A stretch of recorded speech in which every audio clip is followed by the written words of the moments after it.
Life as a medieval jester wasn't all fun and games. Behind the jokes was a tough job that most people wouldn't want. They had to be smart, fast, and careful with every word. If you think they just made people laugh all day, you're in for a surprise. Kings and nobles didn't just hire anyone who could make silly noises. If that were true, most teenage boys in the kingdom would have been employed at court. They wanted someone clever who could read a room faster than a soldier could draw a sword. A bad joke at the wrong moment could turn a friendly feast into a fight between countries. The job interview for a court jester was nothing like today's applications. Singing was essential, not just casual humming, but ballads and the ability to make up lyrics on the spot. Juggling was practically required. Storytelling abilities were tested thoroughly, as a jester might need to entertain guests for hours during long winter nights. Mimicry was perhaps the most dangerous yet valuable skill. Some jesters became so good at imitating noblemen that guards would sometimes mistake the actual nobles for jesters doing impressions. Not everyone chose to become a jester. Many were simply in the wrong place at the wrong time.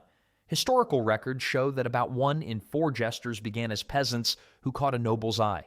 Others were captured during wars and gifted to courts, a human present wrapped in bells and colorful clothing. One dark aspect of jester history was the exploitation of people with physical differences or disabilities. Individuals with unusual features were sometimes forced into jester roles against their will.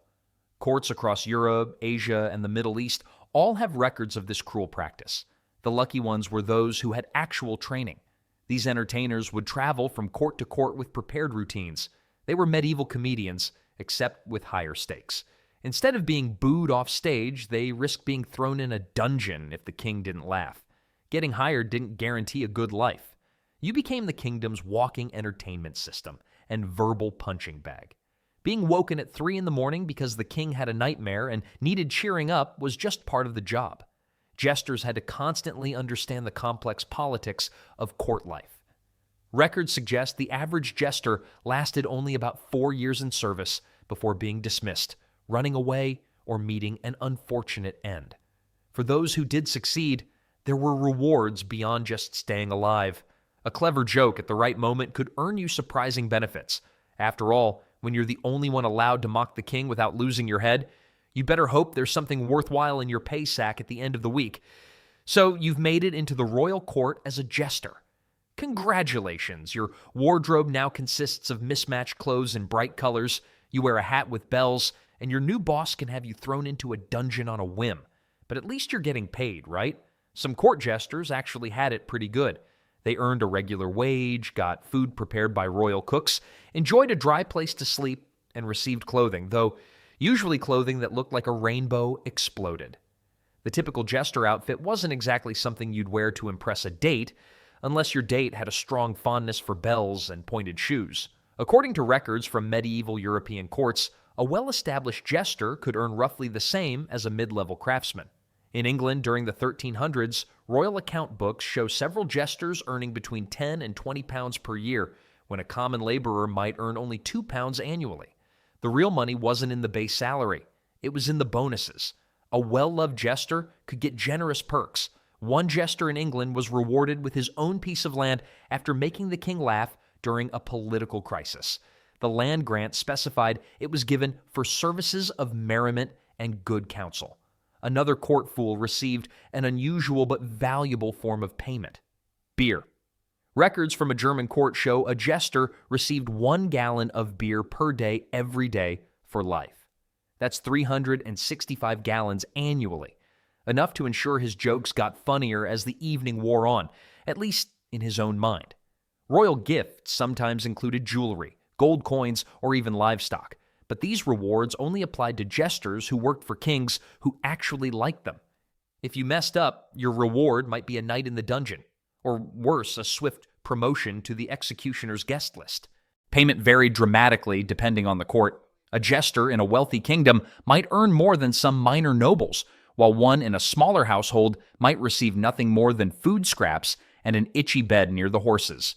Some jesters discovered that sleeping near horses meant they weren't the smelliest performer in the castle. Small comforts matter when you're at the bottom of the social ladder. Most jesters couldn't save enough to retire comfortably. They remained dependent on their royal patrons until they could no longer perform. They couldn't retire rich unless they were very smart about saving their money, very funny for a very long time, or very lucky. But for all their clever jokes and political savvy, jesters needed to do more than just make people laugh to earn their keep. Their job went far beyond simple comedy. What exactly did a medieval jester do all day? The answer, far more than just crack jokes. Court jesters were the Swiss Army knife of medieval entertainment. They needed multiple skills just to survive the week. First and foremost, jesters had to master several performing arts. They needed to sing ballads, play instruments ranging from simple drums to complex lutes, and dance elaborate routines that told stories or mocked current events. One English court record describes a jester who performed a dance so wild that he seemed possessed by 20 spirits, each more merry than the last. Tumbling and physical stunts were crowd favorites. Many jesters could perform backflips, handstands, and splits, abilities that became especially impressive after the 8th round of ale had been served at dinner. The more talented jesters developed signature moves that the court would request by name. Animal imitations ranked surprisingly high on the job requirements. Court records from France describe a jester who could mimic 14 different animals, from rooster calls to wolf howls. His bear impression was supposedly so convincing that hunting dogs would bark in alarm whenever he performed it. Puppetry and sound effects were also essential jester talents. Small puppet shows allowed them to tell stories that might be too politically dangerous to act out themselves. Some jesters became famous for their ability to mimic the sounds of battle, storms, or even the queen snoring. Though that last one could earn you a night in the dungeon if Her Majesty didn't find it amusing. But entertainment was only part of the job. Court jesters also served as message carriers between nobles, especially when those messages needed to be delivered with care. Bad news became slightly less bad when wrapped in a joke or a song. Medieval courts used jesters to announce tax increases, battle losses, or diplomatic insults because the messenger was less likely to be punished if everyone was laughing. The hardest part of the job might have been serving as the emotional outlet for the nobility. When kings or lords felt frustrated, bored, or angry, they often summoned their jesters to distract them. These situations were like defusing a bomb while juggling and singing. One wrong move, and things could explode. The role of scapegoat fell to jesters more often than they would have liked. If a nobleman spilled his drink, the jester might be blamed for distracting him. If a lady tripped, surely it was because the jester's performance made her dizzy. This blame game allowed nobles to save face by redirecting embarrassment. The best jesters turned this demanding job into a position of unusual influence. They became trusted companions who could speak truths others couldn't. They reminded kings of their humanity and helped diffuse tensions during heated moments. A jester who could make a furious king laugh during a tantrum might prevent decisions that would otherwise lead to bloodshed. This unusual combination of entertainer and trusted advisor created a strange kind of respect. While openly mocked for their appearance and behavior, skilled jesters were secretly valued for their wisdom and insight. And speaking of saying things others couldn't, the jester's ability to speak truth to power was perhaps their most dangerous yet valuable talent of all. Here's something that might surprise you about medieval courts. While most people would be executed for insulting the king, the court jester could openly mock him, and sometimes even get rewarded for it. This wasn't just an accident, it was actually part of the jester's job. Medieval kings weren't exactly known for taking criticism well, yet somehow the jester could point out the king's mistakes, make fun of his appearance, or question his decisions, as long as they did it in a way that made people laugh. This freedom of speech came with strict, unwritten rules. The jester had to be clever about delivery. Criticism hidden inside a funny story? Perfect. An insulting joke with a flattering twist at the end? Even better. A straight-up insult without any humor? That would get even a jester thrown in the dungeon. Or worse. Royal court records from across Europe contain fascinating examples of jesters who mastered this delicate art. In England, a jester gained fame for his annual performance that mocked the king's financial policies. Each year, on a specific holiday, he would perform an elaborate dance, recite a rhyme about taxes being too high, and end with a perfectly timed, well, let's call it a controlled release of gas. Yes, this jester literally earned land and gold by performing a dance that ended with a fancy fart aimed at royal tax policies.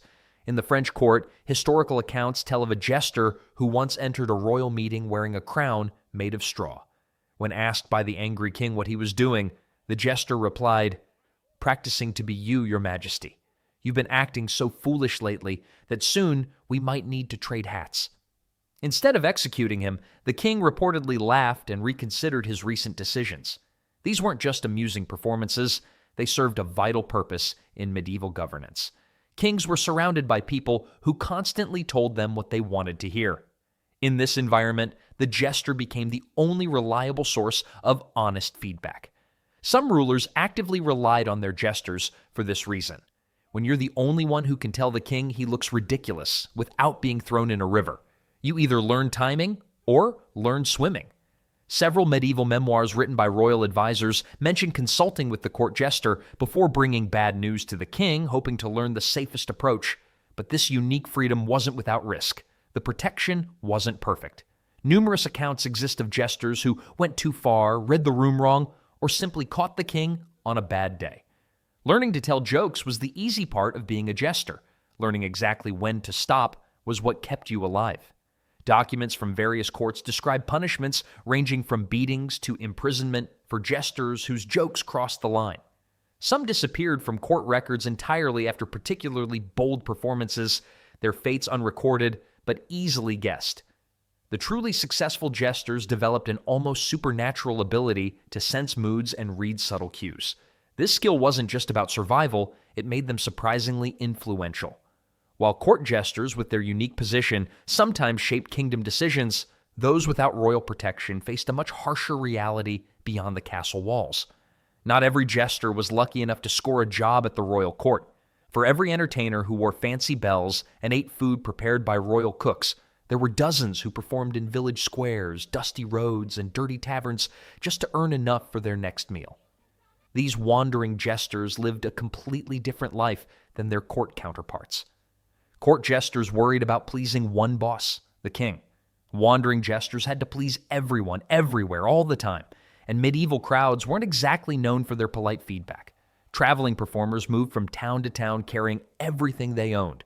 Their stage was wherever people gathered, marketplaces, tavern yards, or village greens. They performed rain or shine, summer heat or winter freeze.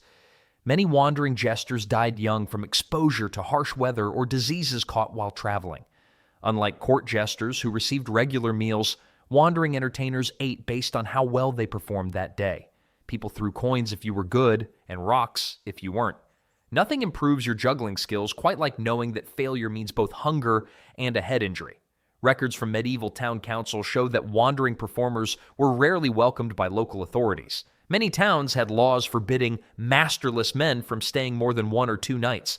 This meant constant travel, sleeping in barns, under wagons, or in ditches by the roadside. Some jesters joined traveling groups of entertainers that performed at seasonal festivals, markets, and occasionally at minor noble houses. Traveling in numbers provided some safety, but also meant splitting the already meager earnings. Performing for commoners rather than nobles brought its own challenges. Crowds were often drunk, rowdy, and quick to turn violent if not entertained. A court jester might fear the dungeon for a bad joke, but a street performer feared the immediate fist of a disappointed farmer with arms the size of tree trunks. To survive, wandering jesters needed an incredible memory. They had to learn hundreds of jokes, songs, and stories suitable for different regions. What got laughs in one village could start a fight in the next due to local rivalries or different dialects. Health problems were perhaps the biggest challenge. If you were sick or injured, no one cared. There was no sick leave, no disability payments. You either performed or went hungry. Many jesters developed chronic ailments from years of physical stunts, exposure to the elements, and inadequate nutrition. Competition was fierce and sometimes deadly. Prime performing spots in busy markets or during festivals were fought over, sometimes literally. When your entire livelihood depends on standing in exactly the right spot at the right time, you defend that spot fiercely. Despite these hardships, some wandering jesters achieved remarkable success. A few became famous enough that towns would actually pay them to visit. Others developed such unique skills that wealthy merchants would hire them for private events. For most, however, life as a wandering jester meant existing one joke away from disaster, with no safety net if the punchline fell flat. While court jesters worried about keeping their heads, traveling performers worried about keeping their teeth, both from angry audiences and from the simple lack of food. Jesters had no special immunity to disease. Despite their colorful clothes and quick wit, they caught lice, fleas, fevers, and worse, just like everyone else in medieval times. In fact, their lifestyle often puts them at even greater risk than the average person. Court jesters lived in castles, which might sound great until you learn what medieval castles were actually like. Real medieval castles were cold, damp, and crawling with vermin. Rats scurried through the halls, bringing fleas and disease. Drafty windows let in rain and snow. Smoke from fireplaces filled the rooms because chimneys were poorly designed. Medical records from royal households reveal that respiratory illnesses were extremely common among court staff, including jesters. One medieval doctor wrote that he could identify castle servants by their cough alone, noting that jesters had the most distinctive hack because they needed to clear their throats before performances. Some jesters were even forced to entertain plague victims to lift spirits during outbreaks. Court records from the 1400s mention jesters being sent to perform in quarantine areas, a job assignment that basically amounted to a death sentence. Few returned from these grim performances. Food safety didn't exist as a concept in medieval times. Jesters ate what everyone else ate: partially spoiled meat, vegetables grown in human waste, and bread that often contained fillers to make flour go further. Water was usually unsafe to drink, which is why even breakfast often included beer or wine instead. It's hard to be funny first thing in the morning, but it's even harder when you're slightly drunk because your morning cup of water would have given you deadly diarrhea. Dental problems were particularly hard on jesters. How do you make people laugh when you're dealing with an abscess tooth? There were no dentists, just barbers who would pull rotting teeth without painkillers. Court records mention payments to barbers for treating jesters' dental problems, suggesting this was a common issue. For traveling jesters, health risks multiplied.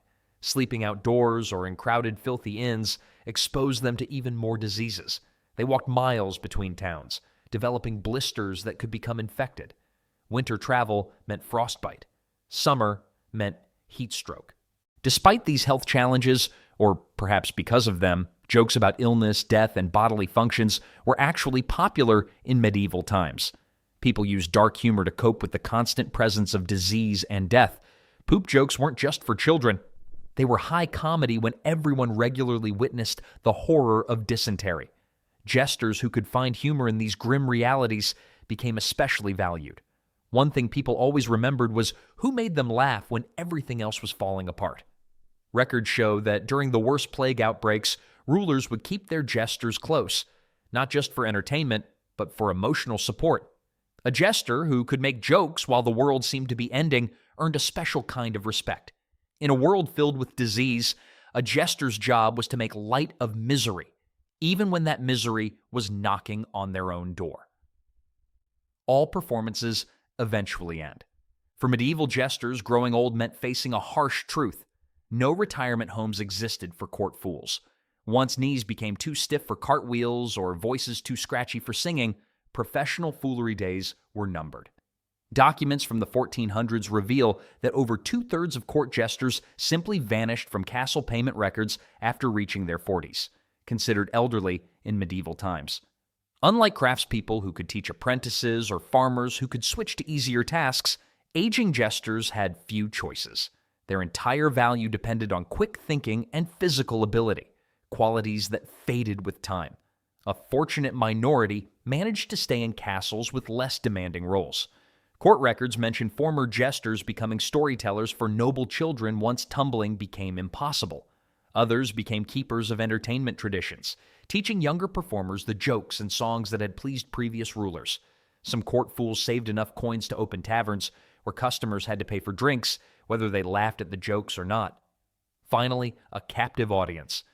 Religious houses occasionally accepted former entertainers, especially those who had performed in church plays or could read and write. The switch from making bawdy jokes to copying religious texts represented quite the career change. One monastery document mentions a former jester who couldn't stop drawing funny faces in the margins of sacred books. For those without savings or royal favor, choices were bleak. Some joined traveling performers as costume makers. Others became beggars using their skills to attract pity coins. A number ended up as village wise fools, strange characters who survived on community kindness while offering occasional entertainment and odd wisdom. Castle account books rarely mention payments to retired jesters. King Henry of England provided yearly money to an elderly court fool. £6 annually, enough for basic food and shelter, but little else. Such generosity was extremely uncommon. Most rulers simply replaced aging entertainers with younger, livelier performers. When you spent decades making nobles laugh about getting old and feeble, the joke eventually became your life story. Perhaps the saddest part was how quickly even famous jesters were forgotten. Their purpose was creating memorable moments, yet history kept few of their achievements. We know more about ordinary servants than the people who kept powerful rulers entertained during wars and disasters. The end for most jesters wasn't recorded with importance. No special graves were built, no songs remembered them. The court simply continued with someone new. The fresh ruler wanted a different fool with original jokes. And yesterday's star performer might be found begging at the castle gate. A sudden fall for someone who once commanded attention in royal halls. While the jester's career began with laughter, it often finished in silence, showing that medieval entertainment truly ranked among history's most difficult and thankless professions.